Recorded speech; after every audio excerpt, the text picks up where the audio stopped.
رزقتنا وقنا عذاب النار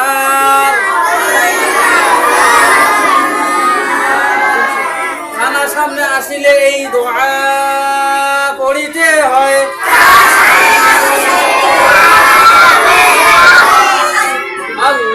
আল্লাহুম্মা বারিক লানা ফীমা রাযাকতানা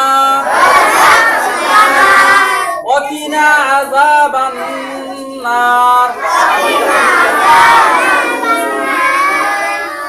তার হয়েছে ইলিয়াস বলো। মাশাআল্লাহ, ইলিয়াস এখন দোয়া বলবে খানার সামনে আসিলে এই দোয়া পড়িতে